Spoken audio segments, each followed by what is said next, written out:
안녕하셨어요. 오늘따라 이렇게 환호성이 높습니까? 네, 오늘 네. 또 좀 낯선 그렇죠. 친구들이 왔어요. 오랜만에 청강하니까 너무 좋아요. 네. 네. 제가 낯선 크레스에 온 것 같아요. 저도 이상한 클래스 온 것 같습니다. 네. 텃세가 너무 심하네요. 그러니까요. 네. 김상훈 학생. 터세는 이쪽에서 부려야 될 것 같아요. 그러니까. 너무 심해요, 톱새가. 상훈 학생하고 저는 객 같은 느낌입니다. 그래. 주객이 전도된 그런 기분. 잘들 지냈어요? 네. 근데 어떡하나 이 복습을 좀 시켜야 되는데 지난주 새 학생은 네. 수업을 안 들은 학생이고 네네. 네. 들은 학생은 유일하게 한 분인데 아유, 우리 상훈 오빠가. 그래도 저렇게 좋아하는 거 보니까 네, 할 마음이 있는 것 같아요. 네. 우리 상훈 학생 먼저 지난주 복습을 대표로 네. 예. 우선 저 복습이라기보다는 또 이 친구들이 또 새로 왔으니까 편한 마음으로 좀 이렇게 설명을 하겠다라는 아, 그래요. 그런 마음으로 좀 말씀을 선생님 드릴게요. 같아. 네, 해보세요. 우선 지난주에 그 우리 에바의 산과 그리심산이라는 걸 배웠어요. 그 에바의 산이라는 건 뭐냐 저주의 산이고 그리심산은 축복의 산이에요. 네네. 축복의 산. 하지만 이 두 산이 다른 산 같지만 사실은 하나의 산 같은 겁니다. 근데 무엇이 저주고 무엇이 축복이냐? 그리스도의 은혜를 모르는 것이 저주고 예수님께서 우리를 위해 십자가에 돌아가신 것이 바로 축복인 겁니다. 네. 이해하시겠어요? 네. 그리고 또 언약에 대한 걸 공부를 했습니다. 언약은 무엇이냐? 하나님께서 아브라함에게 나타나셔서 무별처럼 바닷가의 모래처럼 자손이 풍성하리라 이게 약속을 해주셨거든요. 네. 하지만 아브라함은 믿지 못해서 결국은 하갈을 통해서 이스마엘을 탄생하게 합니다. 네. 자기의 노력을 위해서 애가 탄생이 된 거죠. 네. 하나님께서 좀 삐지셨어요. 몇 년 동안 안 나타나셨어요. 네. 그러다가 나타나셔서 처음 하신 말씀이 난 전능한 하나님이다. 이런 건 나는 이런 하나님이라는 거 얘기한 게 아니라 왜 내 말을 안 믿었니? 그런 뜻을 내포하고 있습니다. 네. 그래서 다시 믿어서 이삭이 탄생되는 것이죠. 네. 그 이삭을 통해서 바로 그리스도 예수님께서 탄생이 되시는 겁니다. 그 족보로 쭉 내려가다 보면 네. 바로 그것이 무엇이냐? 하나님을 믿음으로 해서 태어난 자식과 나를 통해서 믿어난 자식을 통해서 이렇게 이스마엘과 이삭을 통해서 이 틀려진다는 거예요. 그걸 잘 인식을 하셨으면 좋겠어요. 그리고 믿음은 말이죠. 여러분 잘 아셔야 됩니다. 약자를 믿음은 쓰면 약간. 조용히 해봐요. 우리가 이스마엘이야, 믿음은 우리가 믿는 게 아니라 네. 하나님께서 끊임없이 우리를 위한 작업을 통해서 우리가 그게 생성이 되는 거예요. 결국 우리가 믿음을 하는 게 아니라 우리를 믿게끔 하시는 하나님의 작업인 거죠. 목사님 표정 봐. 네. 박수. 아니, 그 김상훈 클래스 같습니다. 김상훈 클래스. 열심히 했네. 거의 진짜 수제자다. 맞는 얘기죠? 늘 이제 느끼는 거지만 네. 내용이 맞는데 뭔가 없었어요. 그러니까 이런 거를 커버하려고 그러니까. 예전에도 이 클래스가 왔었거든요. 그럼 이런 거라도 해야지. 그때도 요랬는데 당황했네요. 웃긴다. 이 클래스가 아주 유난히 밝고 좋아요. 네. 아주 틀렸어요? 아니에요. 네. 내가 처음에는 우리 상훈 학생이 입학할 때 처음에는 상훈 학생의 그 화려한 손동작에 많이 속았어요. 거의 속았다니요. 그러나 이제는 걸렁건 건너고 이제는 안 속습니다. 근데 지난주 공부한 내용의 핵심을 아주 설명을 잘했어요. 저 전달의 표현들이 저 엉성해서 그렇지 아주 정확하게 핵심을 잘 얘기했어요. 그리심산과 에발산의 이야기는 그 앞의 시간에 공부였고 그러니까 두 클래스를 건너뛰지 않고 2주 분량을 다 복습을 사실. 새로운 친구들이 오니까 정확하게 2주분까지 가르쳐 줘야 되고. 예, 그런 의도가 있었던 것 같아요. 네네. 선생님도 미처 생각하지 못한 그 아주 세심한 배려가 네네. 굉장히 마음에 들었어요. 두 가지 관점에서 봐야 될 것 같아요. 아브라함은 결국 하나님의 약속을 기다리지 못하고 자기의 인간적인 수단과 방법을 동원해서 이스마엘이라는 후손을 낳죠. 네. 그런데 그 후손은 그냥 아브라함이 자기의 육체적인 실력으로 낳은 아들이 됩니다. 반면에 이제 생략한 게 하나 있어요. 우리 상훈 학생이. 네. 뭐냐면 그 약속을 기다리지 못한 대가로 할례를 명합니다. 하나님께서. 네. 맞다. 이것이 가장 중요한 네네네. 핵심 초점이었죠. 네. 할례라는 것은 간단히 얘기해서 육체적으로 넌 죽었다. 이런 의미라고 말씀을 드렸어요. 네. 네. 그리고 나서 낳은 아들이 이삭입니다. 그래서 이삭은 아브라함의 자식 이전에 약속의 자녀라 그럽니다. 왜냐하면 죽은 몸 같은 데서 하나님의 약속을 따라 태어난 아들이기 때문에. 자, 그러면 이 두 가지 생리가 우리 신앙인들에게 얼만큼 중요하냐. 결국 이 두 가지 삶의 스타일을 가지고 관점을 가지고 살아가요. 내가 애써서 내 힘으로 결과물을 만들어내는 인생이 될래?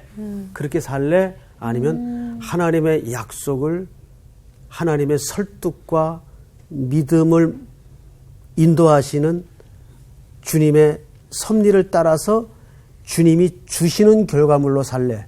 이게 결국 우리 그리스도인의 삶의 스타일이에요. 네.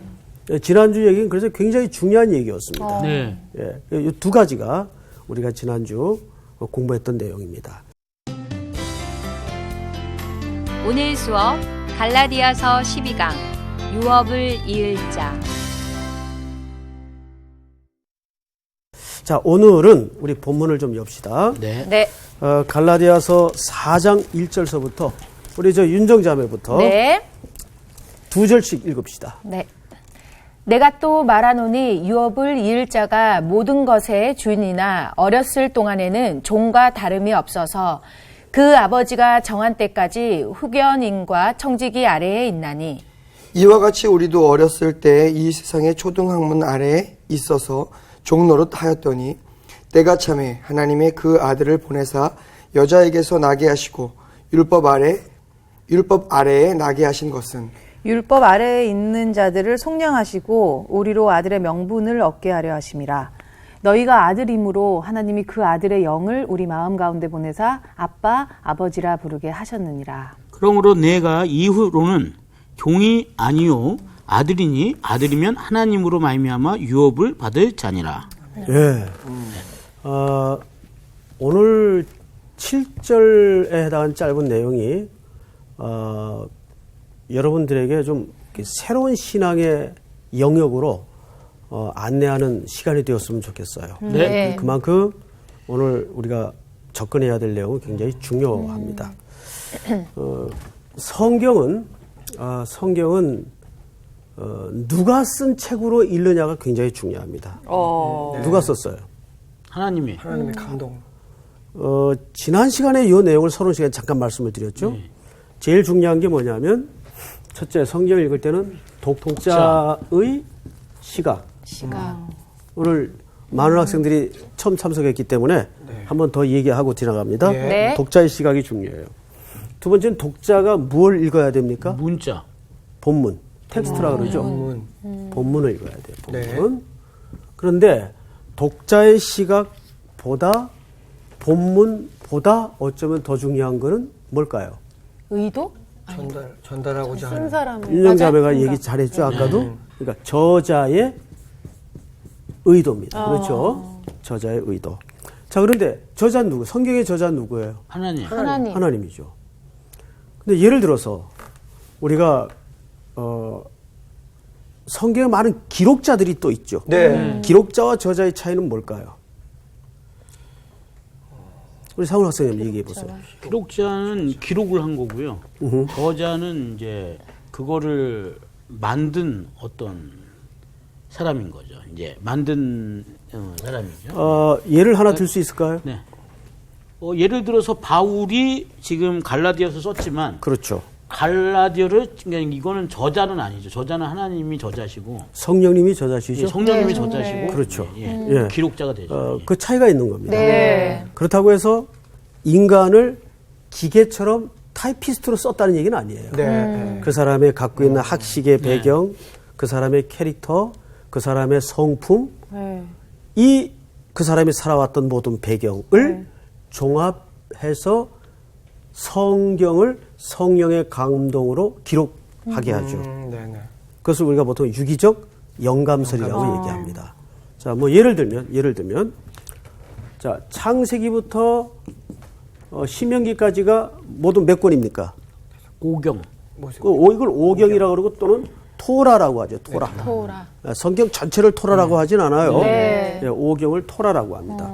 그런데 이 모세오경은 누가 썼어요? 모세가 썼어요. 네. 내가 지금 말을 했네. 나도 모르게.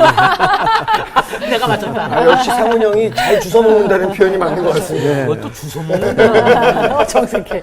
경박한. 그런데 모세는 시대적으로 창세기 이후에 태어난 사람 아니에요. 네. 근데 제가 창조되는 걸 본 적도 없는데 네. 어떻게 써요? 하나님께서 하나님이- 저자이시기 때문에 가능하다는 얘기죠. 그러니까 모세는 최소한 이 모세오경을 출애굽 후, 출애굽 전에는 애굽에서 40년을 지냈고 네. 출애굽 후에 소명받은 이후에 이스라엘 백성들이 시내산 밑에 거주하고 있을 때 하나님의 교제 속에 시내산에서 놀라운 경험을 하죠. 그래서 십계명도 받고 여기에서 성령의 감동으로 모세오경을 씁니다. 네. 그러면 우리가 서론 시간에도 이건 좀 짚고 넘어갑시다. 그렇다면 모세가 모세오경을 왜 언제 썼느냐가 이 책의 목적에 굉장히 중요한 이야기가 됩니다. 왜냐하면 네. 창세기부터 신명기까지는 하나의 저자의 공통적인 목적이 있어요. 그 공통적 목적이 뭐냐면 출애굽해서 이제 가나안 들어가기 직전의 백성들이에요. 네. 근데 그들은 4대에 걸쳐 400년 동안을 어디에 살았죠? 광야. 애굽에서. 애굽에서. 애굽에. 웬 광야예요? 400년 광야는 이제 그치. 시작할 거고. 응? 그러면 애굽의 그 문명은 두 가지로 특징될 수 있어요. 물질 문명과 우상 문명이에요. 네. 4대에 걸쳐 그 문명을 그대로 적시어서 살았어요. 누가? 지금 출애굽한 이스라엘에서. 히브리 전직 노예 출신들이 네. 그들이 출애굽하자마자 광야에 던져져서 제일 먼저 불평을 터뜨렸던 것이 현실적인 문제였어요. 네. 먹는 문제, 입는 문제. 전부 이런 문제였어요.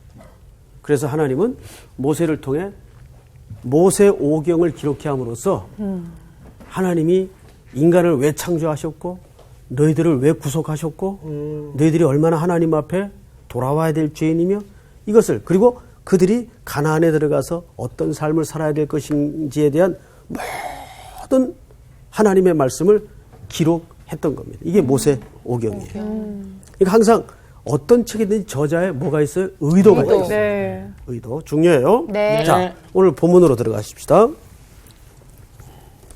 1절 내가 또 말하노니 유업을 이을 자가 모든 것의 주인이나 어렸을 동안에는 종과 다름이 없어서 자 이제 이 얘기가 시대적 배경을 좀 알아야 이해가 되는 네. 본문입니다. 자, 저를 보세요.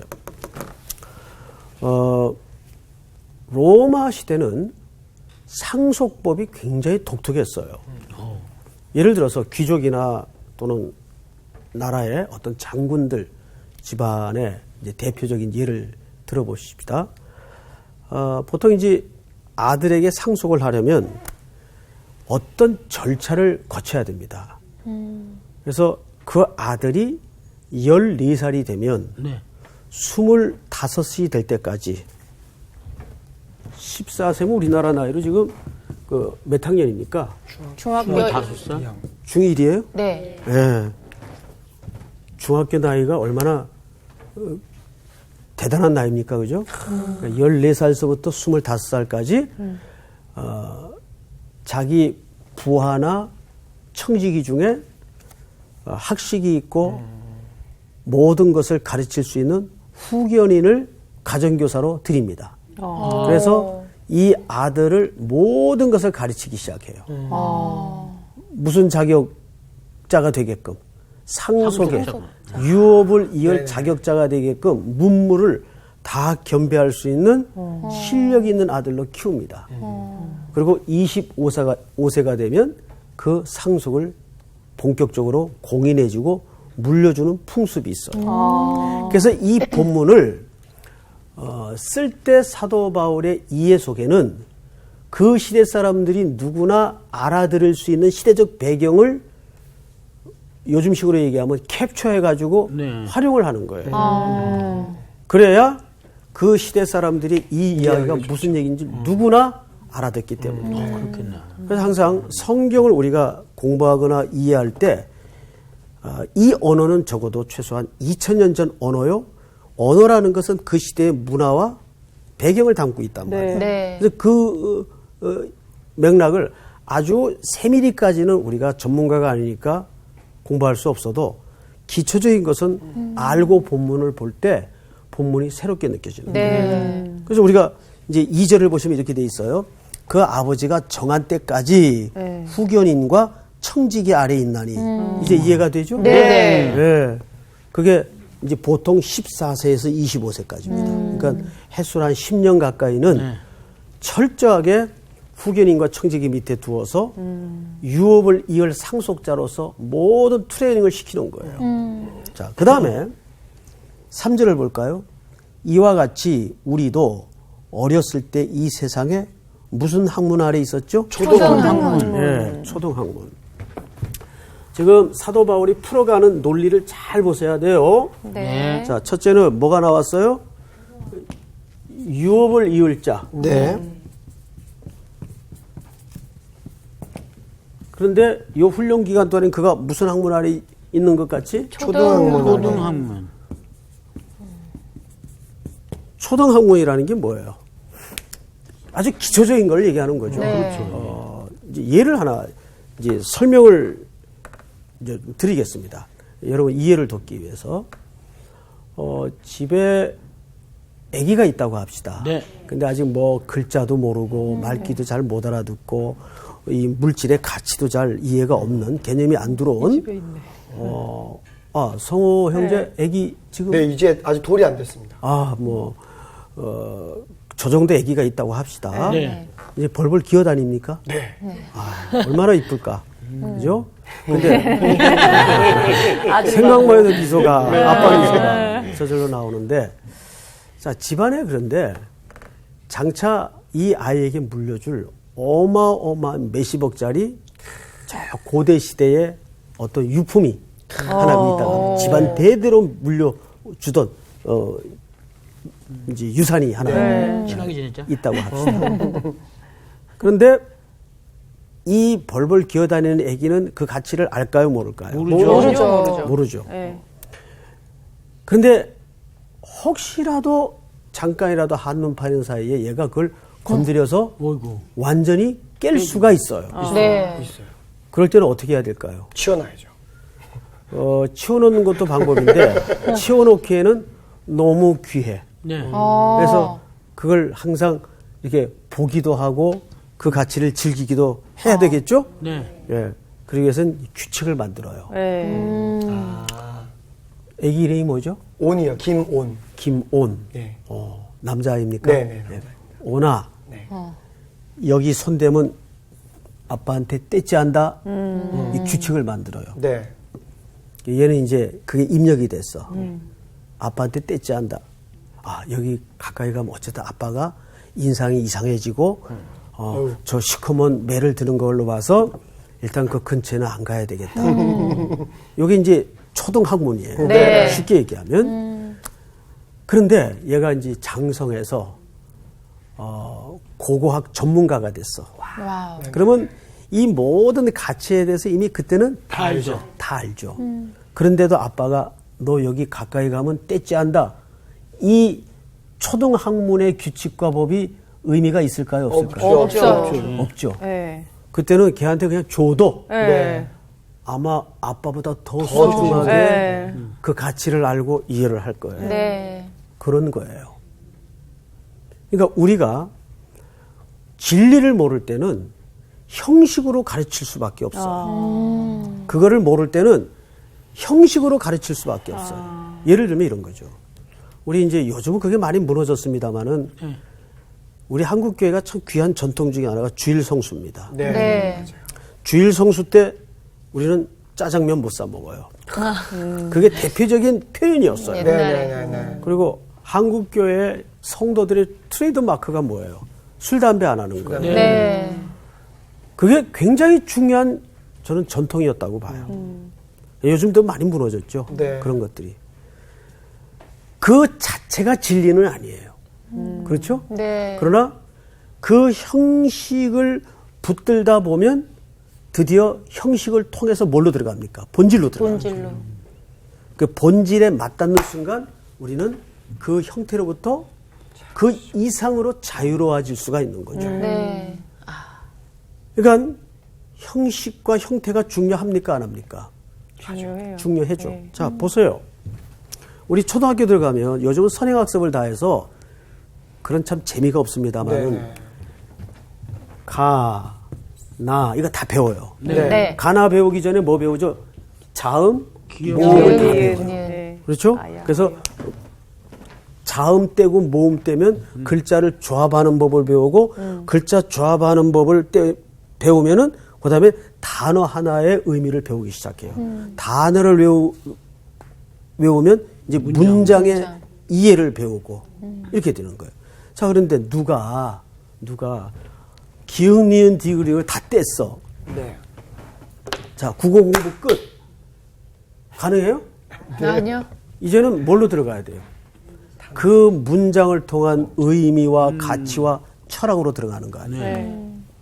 그래서 초등학문은 넘어서야 되는 학문이지만 중요하다 안 하다? 중요하다. 중요합니다. 자, 그런데 거기에만 머물러 있으면 될까요? 아니요. 안 되죠. 네. 그 초등학문이라는 것은 사실 목적지가 따로 있단 말이에요. 그것이 바로 상속을 받을 자의 수준으로까지 성숙하는 과정을 얘기하는 거예요. 그래서 신앙생활을 이렇게 하는 젊은이들이나 성도들을 보면 신앙생활 몇 년 차가 제일 무서운가 하면 3년 차가 제일 무서워요. 3년쯤 할 때 보면 그냥 이제 신앙 다 아는 것 같아요. 그래서 막 목사님한테 막 예수 믿냐고 그러고 막 난 실제 그런 질문을 당했던 적이 있어요. 어떤 청년한테. 그래서 그냥 저 예수 믿습니다. 그랬어요. 그런 경우가 있어요. 그러니까 사도 바울이 지금 어떤 답답함이 있는 것 같아요. 갈라디아 교회 성도들을 향해서. 자, 우리 상훈 학생이 네. 갈라디아 교회에 대해서 이제 첫 시간부터 다 네, 네. 공부를 이제 유일하게 지금 이 클래스에서는 하신 분이니까 예. 갈라디아서를 쓰게 된 바울의 그 이유가 네. 뭔지 한번 간단하게 한 1분간 얘기해 줄 수 있어요? 딱 1분이어야 됩니까?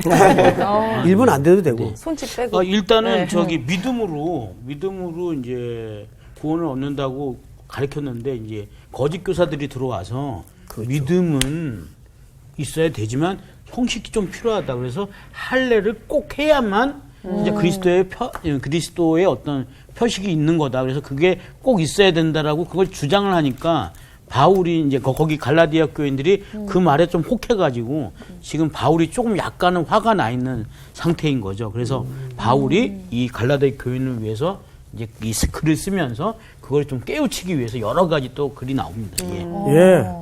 역시 이제 신뢰가 간다. 대답 잘했어요. 지금 그 바울이 이제 화가 났다는 것보다는 네. 사실 삐져 있다. 아니죠. 안타까워요. 다 자기 줄 안타깝다. 알고 삐졌을까. 그 안타까움의 핵심은 다시 율법주의로 회귀하려는 그 비복음적 상태에 대해서 안타까워했던 거죠. 네. 자, 그 얘기를 우리 조금 구체적으로 하십시다. 네. 4절. 때가 참에 하나님이 그 아들을 보내사 여자에게 나게 하시고 율법 아래 나게 하신 것은, 자 보세요. 여기 중요한 얘기를 몇 가지 했죠. 자, 우리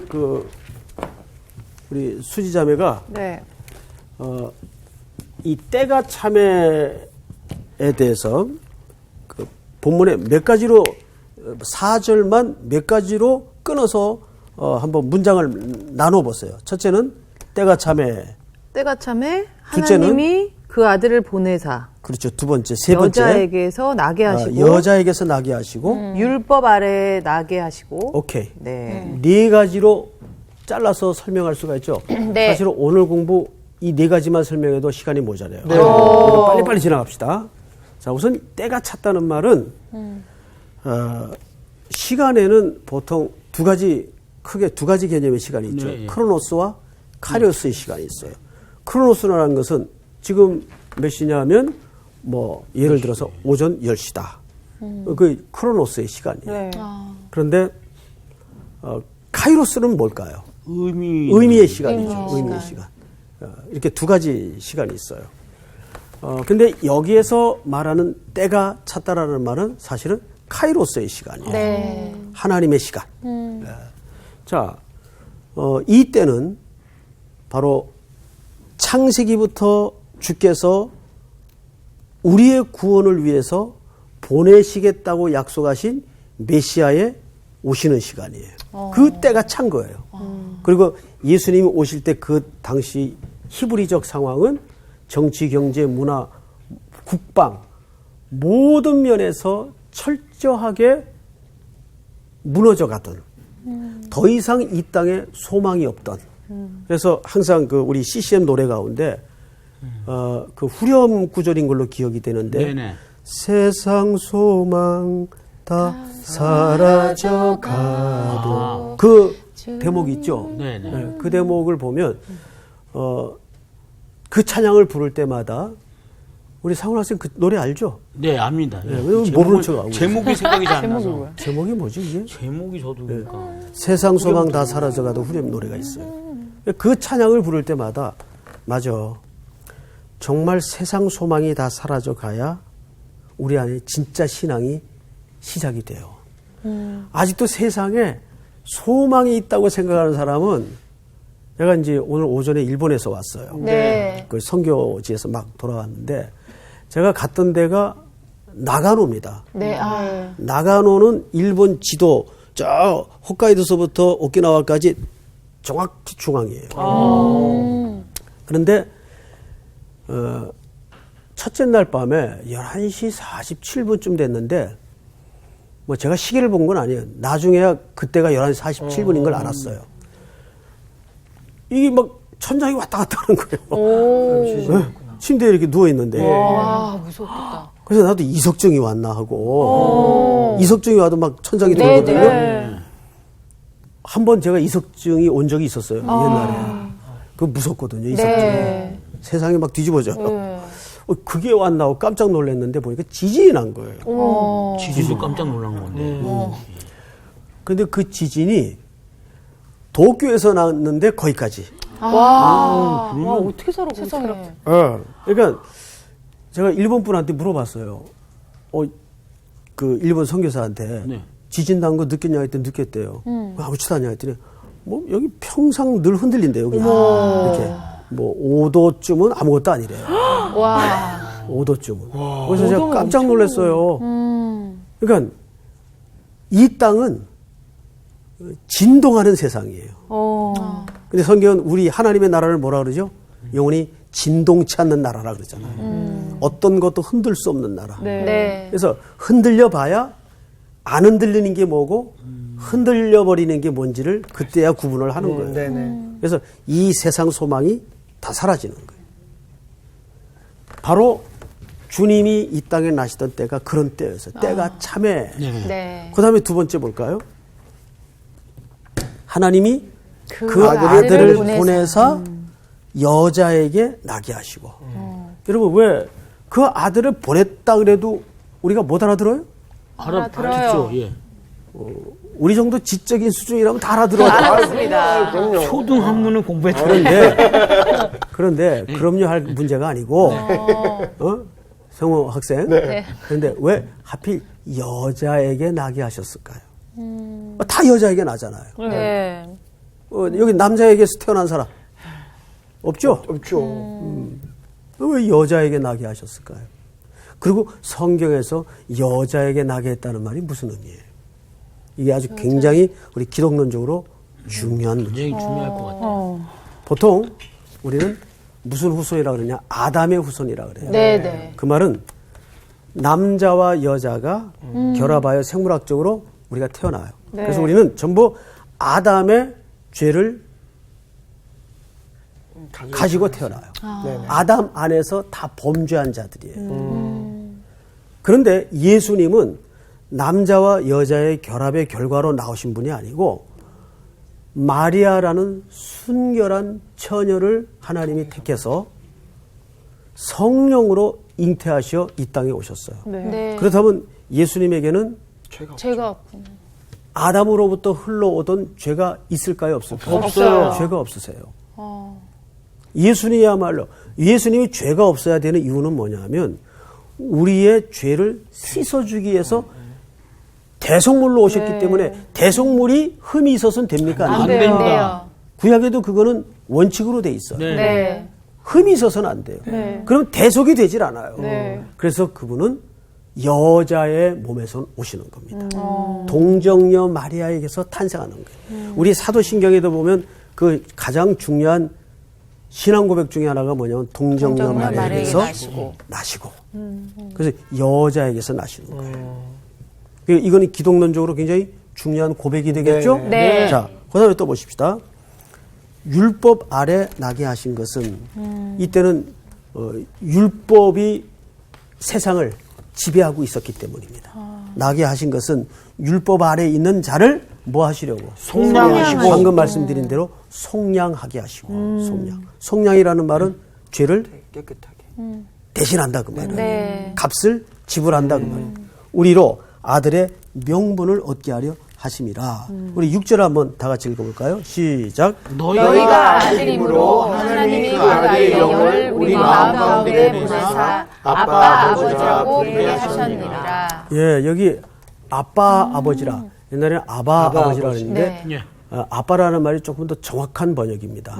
아빠라는 말은 정말 아버지를 친근하게 부르는 호칭입니다. 네. 그런데 여기 잘 보시면 아빠 아버지라 뭐 하게 하셨느니라? 부르게 하시느냐. 부르게 했다 그랬어요. 이 부르게 했다라는 말은 크라존이라는 말인데 이 말은 굉장히 중요한 강조법입니다.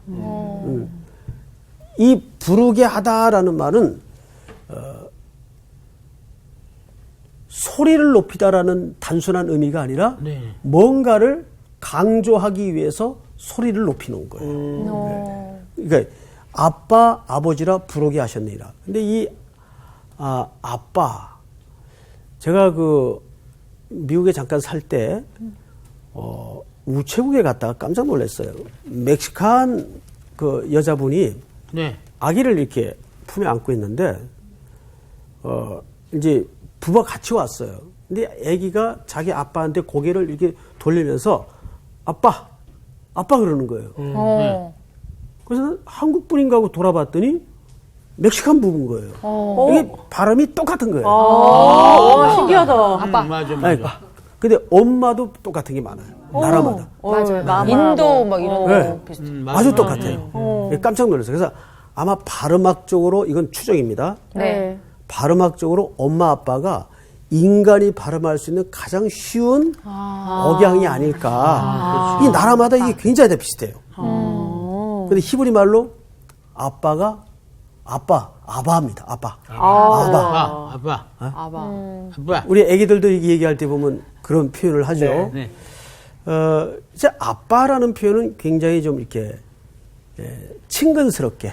우리 애들은 20살이 지금 다 넘었는데도 저를 보고 아빠 그러거든요. 그러니까 어느 날 갑자기 아버지 그러면 굉장히 생경스럽죠. 낯설고. 슬플 것 같아. 예. 아버님. 어색하죠. 여러분 하나님이 우리를 사랑하셔서 당신의 독생자 예수 그리스도를 십자가에 못 박았다는 사실을 이렇게 머리로는 이해하는데 우리가 이 진짜 심장으로 이해가 됩니까? 이해가 돼요? 지금도 그 사랑은 내가 알겠는데 지금도 이해가 안 돼요. 너 같으면 그렇게 할 수 있겠니? 질문을 하면 저는 좀 자신이 사실 없어요. 그런데 그건 사실이거든요. 하나님이 우리를 사랑하셨기에 사랑이 먼저예요. 우리를 사랑하셨던 게 먼저라는 사실이에요. 그래서 그 아들을 십자가에 내어주셨다는 사건이 이게 참 심장으로 이해되기까지는 좀 시간이 필요할 것 같아요. 너무너무 기가 막힌 사실이에요. 그래서 제가 이번에 일본 가서 이제 일본 성도들에게 질문을 했어요. 말도 안 되는 질문인데 그냥 어거지로 만들어서 해봤어요. 어느 부잣집에 아들이 하나 있고 병아리를 키우고 있었어요. 근데 그 병아리가 어느 날 병들어 죽게 된 거예요. 죽어가요. 뭐 별의별 수단을 다 동원해도 낫질 않는 거예요. 그래서 할 수 없이 이 병아리를 살리기 위해서 그 주인집 외아들을 삶아가지고 병아리를 삶은 게 아니에요. 그 병아리에게 아웅할 게 아니라 먹였다면 먹여서 병아리를 결국은 살려냈어요. 아, 병아리를요? 그렇지. 말이 된다고 생각하세요? 말이 안 되죠. 말이 안 되지. 네. 그런데 더 말이 안 되는 사건이 십자가 사건이에요. 아들과 병아리는 그래야 피조물들이에요. 네. 그런데 예수님은 하나님의 아들이시고 네. 신성을 가진 분이세요. 근데 그분이 이 죄된 몸을 입고 율법 아래 오셔서 우리를 사랑하셨기에 대속하시기 위해서 아들을 내어주었다는 게 어떻게 우리가 그 사랑을 온전히 이해할 수 있겠어요. 여러분, 제가 말도 안 되는 예만 들어도 말이 안 된다고 그러는데 이 십자가 사건을 우리가 어떻게 이해할 수 있겠어요? 이 지금 갈라디아서 4장에서 그 설명을 하는 거예요. 아빠, 아버지라 부르게 하셨느니라. 자, 그 다음 볼까요? 7절. 그러므로 다 같이 한번 읽어볼까요? 시작. 이후로는 내가 이후로는 종이 아니요 아들이니 아들이면 하나님으로 말미암아 유업을 받을 자니라. 자, 여기에서 우리가 아주 중요한